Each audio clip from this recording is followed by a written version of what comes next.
mula po sa tanggapan ng Pangulo. Kami po ay magbibigay ng tigsa 10,000 piso tulong sa bawat magsasaka. Ito po ay bukod pa doon sa mga ibang programa na ibinibigay, yung programa ng Department of Agriculture, meron silang ibinibigay na assistance, yung DSWD, may binibigay ang assistance, pati DILG, ay meron din sa sariling programa, kasama rin ang DOLE, ang DTI, para naman, lahat nga, kagaya ng aking sinasabi, ay lahat ng makakatulong na department ay isinasama namin sa programa.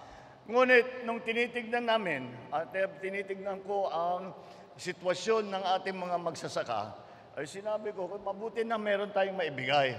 Ngunit, siguro, kung makahanap pa tayo ng pondo, ito, magdagdagan pa natin para mas maganda, mas malaki ang magbigay natin na tulong. Kaya po, galing po ito sa Office of the President na tigsa 10,000 na tulong para sa mangingisda at sa kanilang magsasaka mula sa Leyte, Southern Leyte at Biliran. Ang suma total po, may higit 40 milyong piso ang aming iiwan sa inyong mga lokal na pamahalaan na siyang mamumuno sa pamamahagi ng mga tulong na ito. Bukod po rito, magdadala po kami ng marami pang tulong at saka iba't ibang serbisyo. Una po riyan, ang 5 kilo ng bigas para sa bawat na dumalaw sa ating ngayong araw na ito.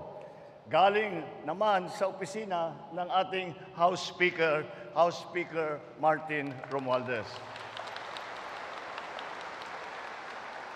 Ang DSWD naman ay mamamahagi ng 10,000 piso para sa 1,500 benepisyaryo mula sa inyong 3 lalawigan.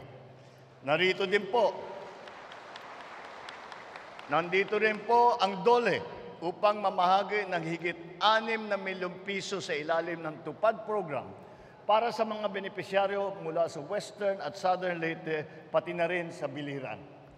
Ang TESDA naman ay may handog na higit 305,000 piso para sa training allowance para sa pagsasanay ng ating mga magsasaka na nais maging healthcare workers.